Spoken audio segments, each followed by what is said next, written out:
Hello everyone, today we are going to start chapter 8 subject verb agreement. In this chapter we will learn which subject will count in singular and which will count in plural. इस chapter में हम पढ़ेंगे कि कौन सा subject singular में count होगा और कौन सा प्लूरल में काउंट होगा and which type of verb we have to use with them और कौन सी वर्ब यूज़ करनी है. Example, Rakesh is a journalist. Rakesh is a singular subject, that's why is we will use with Rakesh. Rakesh जो है आपका singular subject है इसलिए यहाँ पर is आएगा. And Rakesh and Seema are journalist.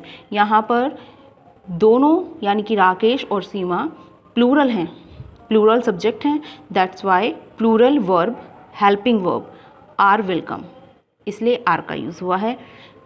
Students listen to me, verbs are two type. जो verbs होती हैं वो टू टाइप्स की होती हैं, helping verb and main verb. देखिए हेल्पिंग वर्ब क्या होती हैं आपकी, is, are, M, was, were, will, shall, has, have, had, सभी जो होती हैं वो ये हेल्पिंग वर्ब होती हैं. एंड जो मेन वर्ब होती है वो होती है आपकी जो डूइंग यानी कि जो एक्शन होता है सेंटेंस में, राइटिंग, सिंगिंग, ईटिंग, जो भी किसी सेंटेंस में एक्शन होता है उसको आप मेन वर्ब बोलते हैं.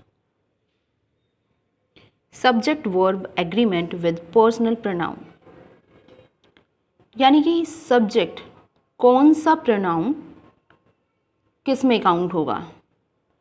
आई, we, they, you, she, he, it, कौन सा प्रोनाउन किस में काउंट होगा, सिंगुलर में या प्लूरल में. And which verb, singular verb और plural verb will come with them, और कौन सी वर्ब उनके साथ आएगी.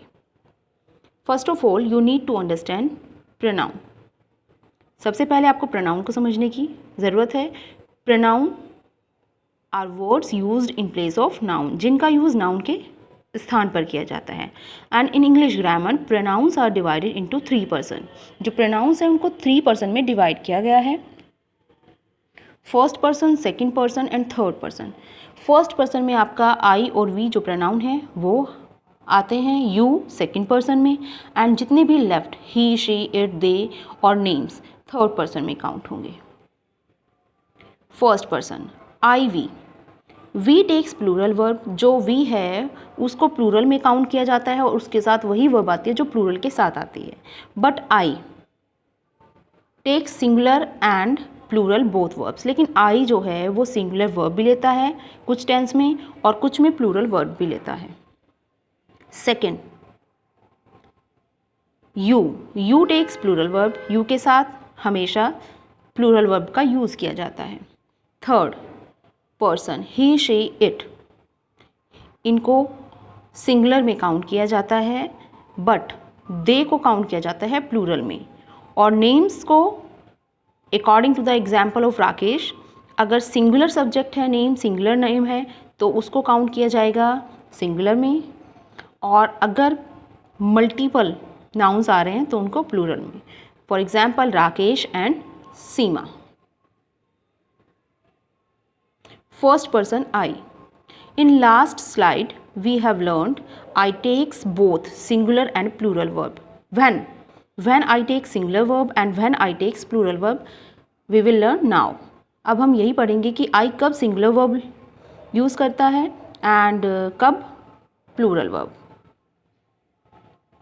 I take singular verb in present continuous and in present continuous.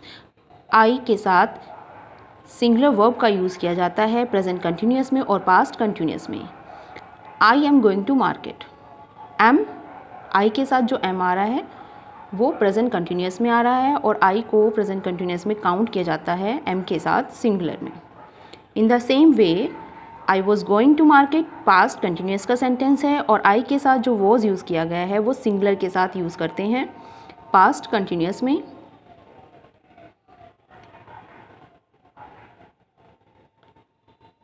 Come on the plural verb. I takes plural verb in present indefinite and in present perfect and in many other tenses. I के साथ plural verb का use किया जाता है present indefinite में, present perfect में और भी टेंसेस में। For example I go in present indefinite if subject is singular then add s और ई एस इन वर्ब।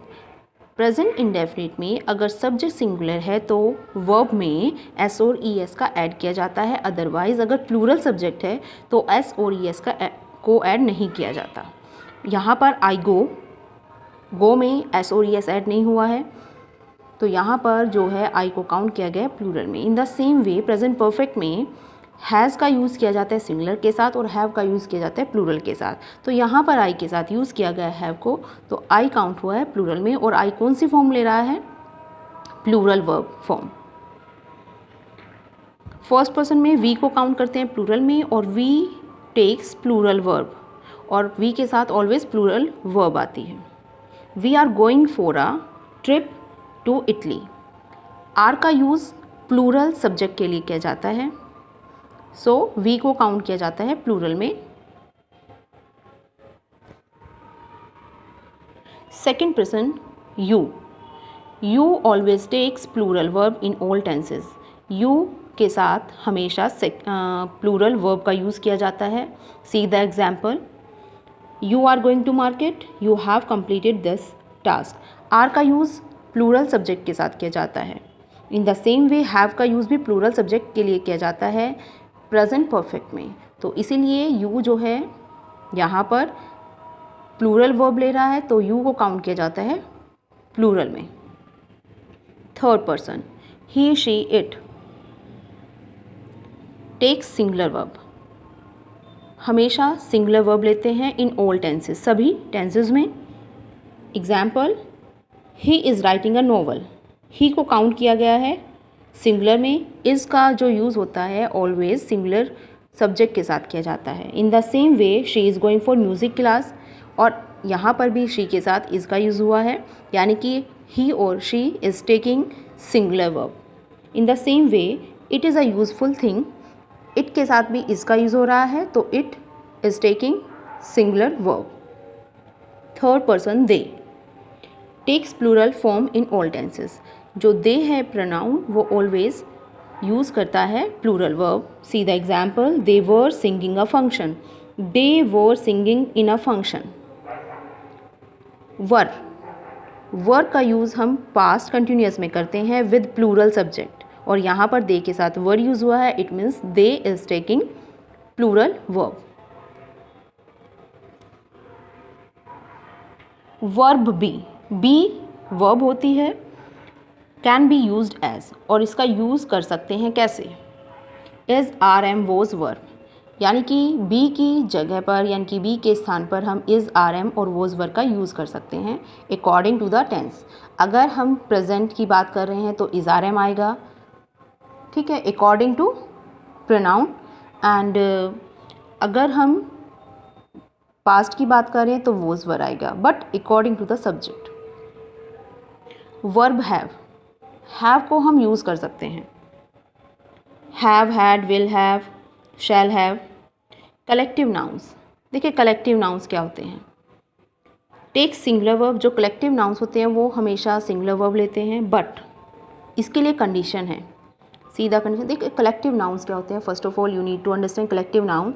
जब जो एक ग्रुप होता है उसमें मल्टीपल पर्सन हों या वो एक पूरी एंटायर क्लास को रेफ़र करें या रिप्रेजेंट करें, तो वो कलेक्टिव नाउन में आपका माना जाएगा। For example, jury. ज्यूरी जो है वो ग्रुप होता है कुछ पर्सन का जिसमें वो डिसीज़न लेते हैं, ठीक है, बट इसमें कंडीशन होती है कि ज्यूरी जो वर्ड है वो सिंगुलर में काउंट हो रहा है या प्लूरल में। Now see the example, it will be clear through the example. Consider as a group.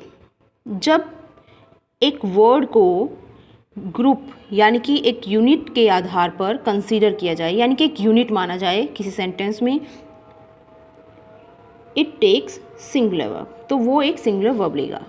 It means जब किसी ग्रुप को एक यूनिट के रूप में सेंटेंस में कहा जाए तो it will take singular verb and collective nouns take plural verb. Collective noun एक प्लूरल वर्ब लेता है कब? व्हेन कंसीडर एज सेपरेटली, लेकिन जब वही ग्रुप अलग अलग रिप्रेजेंट करें। सी the example, the jury was announce it's decision. यहाँ पर जो ज्यूरी है उन्होंने अपना क्या किया? रिजल्ट अनाउंस किया था। ओके, जो उनका डिसीजन था, जो उनका निर्णय था। तो यहाँ पर पूरे ज्यूरी जो मेंबर हैं उनको एक में काउंट किया गया है, तो यहाँ पर इसलिए हम सिंगुलर वर्ब यूज़ कर रहे हैं एंड सिंगुलर वर्ब क्या है आपकी? Was. Okay, now see the second example, the jury have given there separate opinion in the matter. जो ज्यूरी है उन्होंने अपना सेपरेट अलग निर्णय दिया इन दिस मैटर, इस मैटर में। तो यहाँ पर जो ज्यूरी के मेंबर हैं उन्होंने सबने अलग अलग अपना डिसीजन लिया है, that's why we are using here plural verb. और प्लूरल वर्ब क्या है यहाँ पर? हैव। हैव का यूज़ हम करते हैं प्रेजेंट परफेक्ट में विद प्लूरल सब्जेक्ट, जो प्लूरल सब्जेक्ट होते हैं उनके साथ। तो यहाँ पर ज्यूरी को काउंट किया गया है प्लूरल में according to the situation. Situation क्या थी कि अगर ज्यूरी जो मेंबर हैं वो सेपरेटली अपना ओपिनियन देंगे तो वो काउंट होंगे प्लूरल में, और अगर वो एज अ ग्रुप अपना डिसीजन देंगे तो वो काउंट होंगे किसमें? सिंगुलर में। Now see this table, in the world of games and sports, the name of a state, country or institution denotes a team. It is usually considered a plural collective noun and therefore takes a plural verb. जो games, sports, state, country, institution जब एक team के रूप में sentence में आते हैं तो उनके साथ प्लूरल वर्ब का यूज़ किया जाता है। For example, India have won the test match by 4 wickets. तो यहाँ पर जो इंडिया कंट्री है उसको कलेक्टिव नाउन की तरह यूज़ किया जा रहा है और एक ग्रुप, एक टीम में के तौर पर यूज़ किया जा रहा है, दैट्स वाई यहाँ पर हैव जो प्लूरल सब्जेक्ट के साथ वर्ब आती है वो यूज़ हो रही है। The name of a capital city, seat of political power is treated as a singular collective noun and is therefore used with singular verb. जब भी the name of a capital city हो या फिर seat हो political power की, उन सबको किस में काउंट किया जाता है? सिंगुलर वर्ब में। The assembly is going to review the bill in the next session. In current English, a plural verb for a collective noun is preferred when it is used with a possessive adjective plus noun. The workers' union have called off their strike. तो यहाँ पर जो current English है उसमें क्या है कि अब प्लूरल वर्ब, जो प्लूरल वर्ब है कलेक्टिव नाउन के लिए तब प्रीफर्ड की जाती है when it is used with a possessive adjective. जब सेंटेंस में पजेसिव एडजेक्टिव हो और साथ ही साथ नाउन भी हो, तब उसमें कौन सी वर्ब प्रीफर्ड होगी? Plural. I hope these rules are clear. Thank you. Have a nice day.